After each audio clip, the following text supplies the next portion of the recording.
Alors, c'est vrai que nous, le constat que nous faisons au niveau de la chambre de métier et singulièrement au niveau du réseau des chambres de métier, puisque je le rappelle que nous sommes dans un réseau, et Mhm. bien évidemment les remontées se font au niveau de chaque secrétaire général.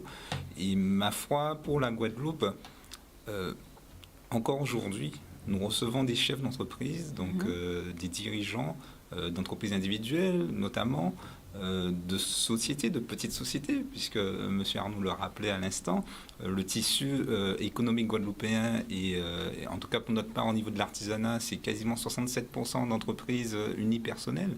Donc cela veut dire que ces entreprises, en termes de relance, puisque là on a parlé effectivement de la période Covid et notamment de la période spécifique du confinement.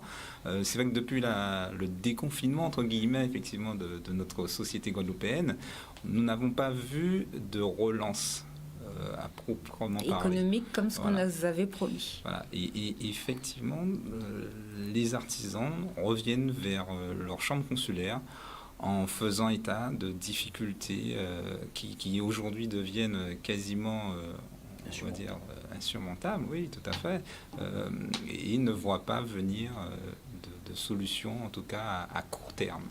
D'accord, alors je tiens à préciser pour vous, Monsieur Martin, que vous êtes chargé de développement économique, puisque tout à l'heure j'ai dit que vous étiez vraiment de la chambre des métiers et de l'artisanat, mais vous savez vraiment au niveau de l'économie ce qui se passe. Donc, quel est pour vous, par rapport aux artisans, quel est pour vous le retour au niveau des difficultés? On a déjà vu qu'au niveau des tourismes, ils n'avaient pas de touristes. Les Guadeloupéens eux-mêmes, je suppose qu'ils n'ont pas osé peut-être dépenser aussi et sortir autant, peut-être par la peur, peut-être par l'économie, l'épargne. On sait que les Français en général ont beaucoup moins dépensé, ce qui est quand même normal en temps de crise puisqu'on ne sait pas trop où on va aller, sachant qu'eux-mêmes ont été payés en chômage partiel. Donc des fois, tout le monde n'a pas eu la totalité de leur paye.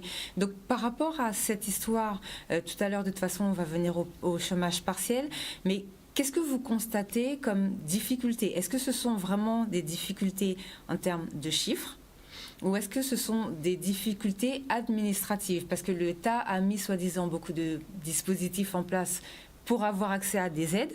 Est-ce qu'ils ont pu avoir accès à ces aides, ces fameuses aides-là? Alors, en fait, nous, ce qu'on a remarqué, c'est qu'il y a l'effet conjugué de plusieurs, je dirais, plusieurs choses, facteurs. voilà, plusieurs facteurs. Voilà.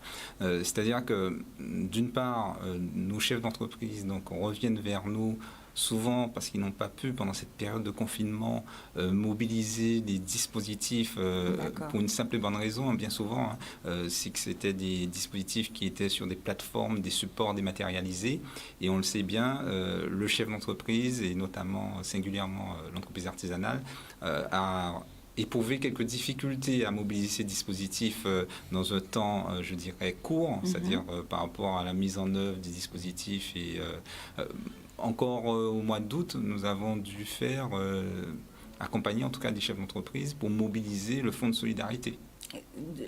Qui était pourtant proposé depuis le début de la crise. Qui était proposé depuis mars, en tout cas depuis avril en tout cas, puisqu'il y a eu un petit retard à l'allumage. Un petit battement, exactement. Mais voilà, la réalité elle est là, c'est qu'il y a des chefs d'entreprise, en tout cas une part non négligeable parmi eux, qui n'ont pu mobiliser ces dispositifs que dans un décalage de 2 à 3 mois. Donc je vous laisse imaginer la souffrance de certains qui justement donc sont restés de leur côté sans possibilité par ailleurs de voir, et c'est là le deuxième effet, une possibilité de faire évoluer leur chiffre d'affaires. Voilà. Donc ça c'est le deuxième effet, c'est que le chiffre d'affaires est encore à un niveau très bas, et je le disais en préambule avant que nous soyons à l'antenne, je ne parle même pas de faire une référence à l'année 2019 qui semblait être une année, en tout cas une bonne année, voilà. Mais ne serait-ce qu'au regard de l'année 2018, ces chefs d'entreprise n'arrivent pas à retrouver un niveau d'activité qui est proche de celui de 2018. D'accord. Alors le chômage partiel, puisqu'on va parler de ça, puisque c'est la fin du chômage partiel, comme je disais tout à l'heure, ça a été acté le 31 août. Donc là, l'idée, c'est de savoir quels dispositifs sont mis en place. Est-ce que tout le monde a déjà pu toucher son chômage partiel? Pour un petit rappel, c'était l'activité partielle qui était un outil du service public qui a été mis en place par le gouvernement pour pouvoir faire la prévention des licenciements économiques et pour permettre à l'employeur en difficulté de prendre en charge tout ou une partie du coût de la rémunération de ses salariés. Donc le but, c'était vraiment de prévoir qu'il n'y ait pas de licenciement et de faire en sorte que les sociétés, les entreprises puissent payer tout le monde. Et eux, ils étaient censés avancer en tant que chef d'entreprise le salaire pour les employés qui mettaient en chômage partiel et ils étaient censés être remboursés. Alors on nous a dit, vous vous souvenez sans doute, on a eu l'occasion d'avoir le ministère de l'économie, je crois, les services de Bruno Le Maire. D'ailleurs, on a eu le directeur même de ces services-là qui dirigeait toutes les entreprises, qui nous a bien confirmé que oui, normalement, une fois que le chômage partiel était activé, le remboursement se faisait sous quatorzaine. Bon, ça s'est pas trop passé comme ça. Comme on disait tout à l'heure, ça a été long à la détente. Mais plusieurs mois après, quel est, vous, le point que vous pouvez constater? Est-ce que le chômage partiel a été respecté pour les entreprises en Guadeloupe? Tout à l'heure, on a vu que non. Comment ça s'est passé? Puisqu'on leur a dit, nous, plusieurs fois ici en antenne, on a bien dit aux gens, faites votre demande. Une fois que tout est fait, si vous n'avez pas de réponse, ça veut dire que c'est systématiquement accepté. Ce qui a été confirmé par le gouvernement qu'on a eu en direct au téléphone ici. Donc, est-ce que vous pouvez nous faire un point sur cette situation et nous dire ce qu'il en est aujourd'hui? Peut-être, oui. Alors, en ce qui concerne la Chambre de métier, c'est vrai que nous n'avons pas de retour statistique sur ces dispositifs. Ce que vous le rappelez de manière très, très précise, c'est que l'État a la main donc, là-dessus, et notamment les services de la DIECT, donc la direction de l'entreprise. On les appellera. Voilà. Donc, je pense qu'il serait intéressant de revenir vers eux pour avoir ces précisions concernant le potentiel d'entreprise qu'on peut bénéficier donc, de ces mesures liées à l'activité partielle, sachant que l'activité partielle n'est pas une mesure nouvelle. Oui. On est bien d'accord qu'on n'a pas réinventé le couteau, le fil à couper le beurre. Elle existe, cette mesure, depuis 2014, et ce n'est qu'une réadaptation, effectivement, par rapport à la situation économique que nous vivons. Donc, ceci dit, je reste persuadé, et ça, je peux presque mettre ma main à couper, l'avenir nous le dira très prochainement. La relance n'étant pas au rendez-vous, je ne vois pas comment une entreprise qui a des salariés et pour laquelle l'activité n'a pas redémarré complètement, ne serait-ce que pour payer effectivement le solde qui reste à charge de l'entrepreneur, je ne vois pas trop bien comment il va faire pour s'en sortir si bien évidemment il n'a pas de chiffre. Sur ce point, c'est vrai que lorsqu'on a eu, parce qu'on a eu pendant le confinement et on a eu après au niveau du déconfinement, un suivi avec la diète, et ils ont reconnu, même si ce sont les services de l'État, mais même nous, ils ont reconnu qu'il y a eu un retard sur l'outre-mer. Donc ça, sur ce point-là, pour une fois, on va dire, ils ont reconnu leur tort de ce côté-là, au niveau du ministère même du Travail. Donc c'est vrai qu'ils ont essayé de faire un point dessus. Mais après, est-ce que vous savez si les retards qu'ils ont pris pour les paiements ont quand même, du coup, été rattrapés? Puisque après, c'était devenu systématique pour que les gens puissent toucher le chômage partiel. Et maintenant que ça s'est arrêté, qu'est-ce que les entreprises peuvent faire? Est-ce que vous savez s'il y a un dispositif? On entend parler de France Relance, par exemple. Tout à l'heure, vous allez nous expliquer ce que c'est.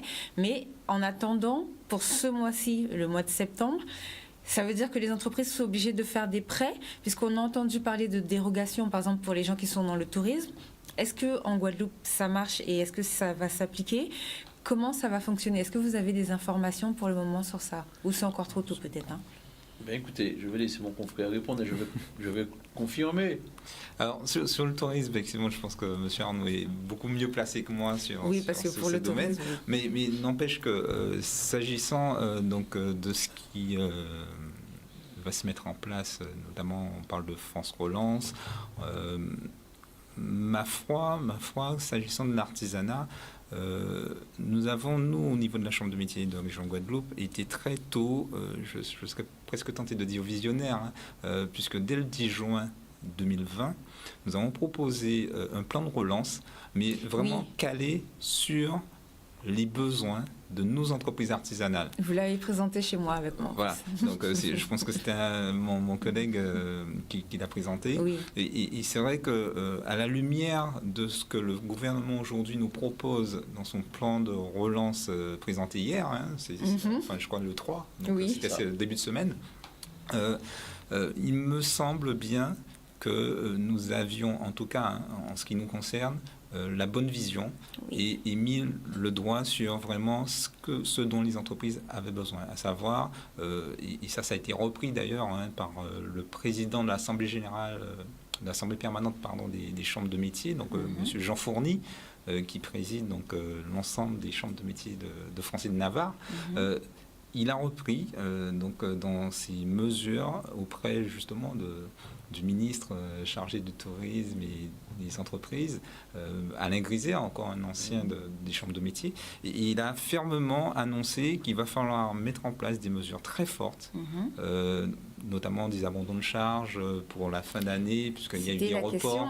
Voilà. Donc ça, nous l'avons proposé très tôt. Oui, M. Gabriel Foy, d'ailleurs, c'est la première chose qu'il a proposée, je pense, effectivement, à l'époque, avant même que la France commence à en parler. Tout à fait. Donc voilà, donc, sur ces mesures qui feraient qu'aujourd'hui, l'entrepreneur, ici localement, pourrait passer cette phase pour pouvoir payer ses employés. Pour pouvoir payer ses employés et notamment supporter ses charges. Parce qu'effectivement, tout à l'heure, on a parlé du PGE, mais là aussi, permettez-moi d'ajouter quelques mots là-dessus. Il est vrai que beaucoup d'entreprises n'ont pas pu mobiliser ce PGE. Oui. Certaines se sont vues une fin de non-recevoir, notamment par leur banque, puisque là aussi, vous savez que c'était compliqué. Le gouvernement a demandé des assouplissements en termes de traitement, etc. Mais n'empêche que chaque structure a ses règles, a ses procédures, et notamment les banques, on le sait très bien, si vous n'êtes pas bien coté, si effectivement vous n'êtes pas en mesure de fournir des bilans, en tout cas de ce que vous avez produit les années précédentes, il est très difficile de pouvoir obtenir ces prêts garantis par l'État. Et donc nous nous retrouvons aujourd'hui avec des entreprises artisanales qui n'ont plus effectivement d'activité partielle à mettre en œuvre dans le cadre du paiement des salaires. L'activité en berne, donc pas de reprise du chiffre d'affaires. Elles n'ont pas plus en plus, beaucoup d'accumulation. Voilà, donc ce qui fait qu'aujourd'hui, on se retourne vers des dispositifs, notamment au niveau régional, qui ont été proposés par le président Henri Chalus. Et ce qui fonctionne actuellement assez bien, c'est la mobilisation du fonds d'urgence régional TPE, notamment. D'accord. Est-ce que vous savez si c'est cumulable, par exemple? C'est une question que je pose comme ça. Si, par exemple, j'ai mobilisé déjà ce fonds une première fois au début de la crise, est-ce qu'aujourd'hui, qui est à la fin du chômage partiel, je peux refaire une demande? Alors déjà, il aurait fallu que la première demande soit déjà traitée. Oui. On parlait tout à l'heure de mesures, certes, qui peuvent répondre à certains besoins. Maintenant, les délais de traitement sont très longs. S'avèrent quand même assez longs. Il faut bien s'imaginer que pour beaucoup d'institutions, et ce sont quand même des dispositifs nouveaux qu'il a fallu mettre en place très rapidement, dans des délais très courts. Vous savez, le Covid, ça a touché tout le monde. Les institutions publiques également ont été touchées donc, par la venue de ce virus, et notamment en termes de réactivité. Il faut savoir qu'il y a certaines équipes qui n'ont repris que début juin ou juillet. Donc ça veut dire que toute la machine doit être mise en branle et relancée. Et c'est vrai que ça met un peu de temps, et malheureusement... il faudrait déjà que ce soit intéressant qu'il touche déjà la première demande. Mais n'empêche que si la première demande est faite et bien calée sur les besoins du chef d'entreprise, il n'y a pas de raison pour que déjà dans un premier temps, ça puisse lui permettre effectivement de passer ce premier cap post-Covid. Est-ce que vous avez eu le temps de lire un petit peu le France Relance pour nous expliquer un petit peu ce qu'il en est? Est-ce que pour nous, dans notre département, c'est adapté à notre situation? Alors, c'est vrai que je me suis penché assez rapidement, je vais être honnête, sur ce plan de relance France. qui est découpé en 3 grandes parties. Il y a 3 grandes phrases, voilà. oui. Notamment, il y a une partie qui concerne la compétitivité, il y a une partie qui concerne l'écologie. Baisse d'impôts de production. Voilà. Mais quand on rentre dans le détail de ces différentes mesures, on s'aperçoit bien d'une chose. C'est-à-dire que on ne sait pas qui va profiter finalement cette manne de 100 milliards. Voilà, parce qu'en fait, le plan de relance France, c'est 100 milliards. On en discutait tout à l'heure avec M. Arnaud. Sur ces 100 milliards, grosso modo, on est sur les DOM, en tout cas les départements et régions d'outre-mer, on est à peu près sur 1,5 milliard. Bon, ça veut dire 250 voire 200 millions, 250 millions par DOM. Voilà. Par DOM. Oui. Donc, bon, si avec cette petite enveloppe, parce que là, à ce moment-là, il faut parler de petite enveloppe. Oui, pour le coup. Si avec cette petite enveloppe, on va essayer de réinventer le monde, en tout cas réinventer la Guadeloupe, je pense qu'on n'y sera pas. Sachant que dans le plan de relance, il parle beaucoup en ce moment de relocaliser toutes les entreprises et tout ça. Donc ça, c'est bien joli. Mais nous, comment on fait ? Toutes les industries. Toutes les industries, exactement. Ouais. Donc ça, c'est bien joli. Mais nous, on n'est pas spécialement concernés par ça parce qu'on a déjà une économie locale. Voilà, nous sommes déjà localisés. Exactement. Voilà, nous sommes bien d'accord. Donc nécessairement, moi, j'ai repéré quelques petites mesurettes par-ci par-là, mais qui sont déjà d'ordre, je dirais, statutaire chez nous, comme favoriser effectivement les circuits courts. Oui, c'est voilà. Quand donc, on achète sur le marché, on ne peut pas faire plus court pour obligés, nous. Voilà. Comme aussi des mesures qui favoriseraient la rénovation énergétique, en tout cas voilà, la rénovation des bâtiments. La rénovation énergétique des bâtiments, donc ça concerne notamment le secteur du bâtiment. Nous y sommes déjà. C'est-à-dire que nous avons toute une série effectivement de lois qui s'appliquent dans le domaine de la construction des maisons individuelles, dans le domaine de la rénovation des bâtiments. Surtout la région a déjà pris en charge depuis quelques années tout ce qui est électricité solaire pour les gens. Tout comme le conseil départemental, oui, tout comme aussi les bailleurs sociaux qui s'y sont déjà donnés et qui, voilà, la clim notamment. Et donc nous sommes déjà dans ce cycle de rénovation. Donc pour moi, il s'agit ni plus ni moins dans la présentation de ce plan de relance qu'un plat réchauffé. Voilà. Et sans vraiment de bras armés financiers pour pouvoir alimenter justement ces mesures. Bon, merci en tout cas de votre intervention. Nous, on finit cette émission. J'espère que ça a pu répondre un petit peu à quelques-unes de vos interrogations. En général, ce sont les mêmes questions qui reviennent, que nous, on voit que ce soit que quand les gens appellent ou demandent. Donc, c'est qu'est-ce qu'on fait après. On va essayer de rappeler le monsieur de la diète pour la voir la semaine prochaine, sachant que la semaine prochaine, on aura déjà, comme c'est la rentrée aussi scolaire, et qu'il y a déjà des problèmes au niveau des écoles, donc que ce soit en France ou bien ici. Donc, on va recevoir le syndicat écolier qui va nous parler un petit peu des dispositifs qui sont faits dans les établissements et on va voir au niveau de la diète pour voir si on peut avoir un petit peu plus d'informations au sujet de ce fameux chômage partiel et s'il reste encore des entreprises qui n'ont pas été payées, voir quand est-ce que les derniers versements vont arriver. En tout cas, bonne semaine à tous, bon courage surtout, bonne chance pour nos entrepreneurs, on espère vraiment que vous allez pouvoir passer ce cap et courage, on va dire jusqu'au mois de décembre où on est censé avoir une bonne saison pour 2021, donc on croise les doigts pour que ce soit vraiment ça. À la semaine prochaine. Au revoir à tous. Merci d'être venus sur notre plateau. Merci. Merci.